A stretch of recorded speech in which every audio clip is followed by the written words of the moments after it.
Okay. So, paano mag-edit sa tracing name? Una, punta kayo dito sa tracing na folder. Double click para ma-open.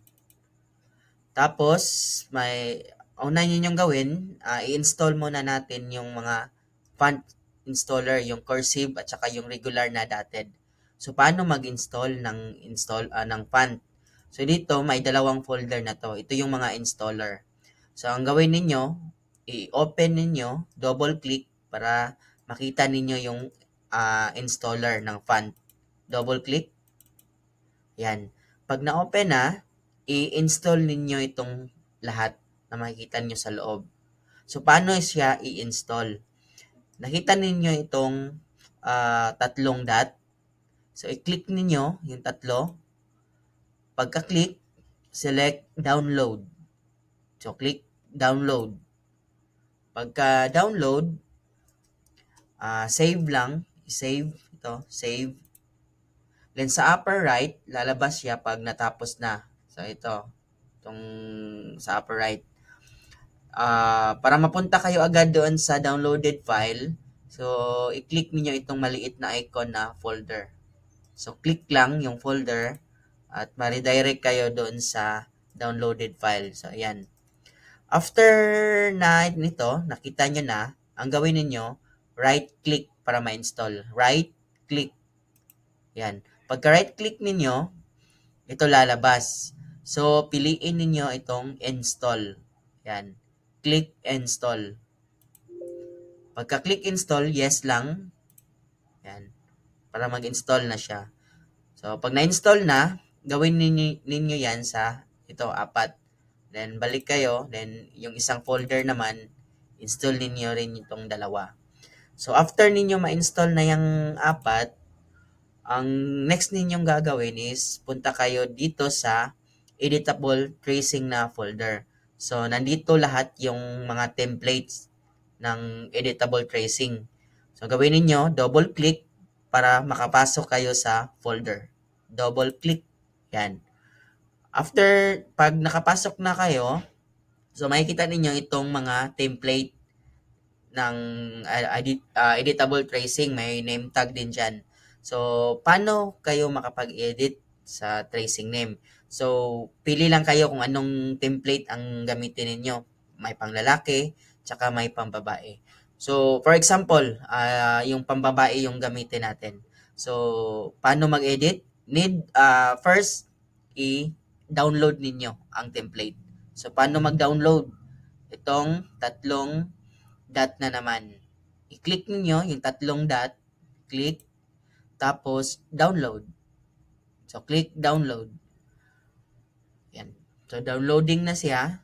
So, after ma-download, so, i-save lang. Save itong download. Save.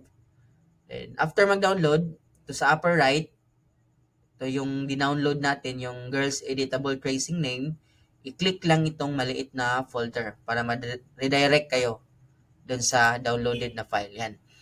So, napunta na kayo dito sa dinownload ninyo. So, paano i-open? So, ganun pa rin. Right-click. Right-click. Yan. Pagka right-click ninyo, ito yung makikita ninyo. Ang piliin ninyo, itong open with. Pag template na po, yung i-open ninyo, open with. So, i-click ninyo itong open with. Yan. Tapos, dapat MS Word po dyan. Itong Word ang gamitin ninyo. Walang ibang app, kundi Word lang po. Pag hindi yan Word, hindi kayo makapag-edit. So, Word, tapos okay. Yan. So, na-open na. Click lang. Tapos, pagka-open ninyo, kita ninyo itong enable editing. Ayan. Need ninyo i-click po yan yung enable editing para makapag-edit kayo. So, click. Ayan na. So, after ninyo na-click ang enable editing, pwede nyo nang galawin itong mga nakalagay dito. So, pwede nyo siya i-move kung saan nyo gusto. Ilagay. Yan. Kayo nang bahala mag-arrange dyan. Kasi kaya nga editable. So, kayo nang nakalinya na yan siya, pero pwede nyo siyang galawin. So, paano ninyo palitan ng font? For example, ito. Gawin ninyong cursive. So, ang gawin ninyo, i-click lang tapos i-highlight. Yan. Pag na-highlight na, dito sa upper left, ayan, may arrow po dyan sa mga font. So, i-click lang ninyo yung arrow, tapos pili kayo ng mga font. So, pag gusto ninyong cursive, ito yung piliin ninyo, yung Learning Curve Dash. Yan. Pag i-click ninyo yan, ayan, naging cursive na. So, kung gusto niyo palitan ng name, so i-type lang niyo anong gusto ninyong pangalan na ilagay dyan. Ayan.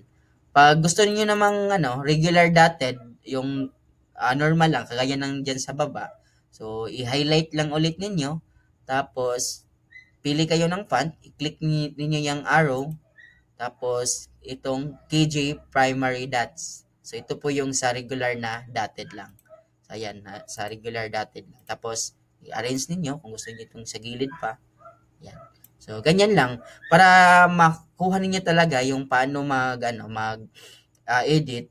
Balikan niyo po yung mga video tapos i-familiarize ninyo then i-stop ninyo kada steps para hindi kayo mawala.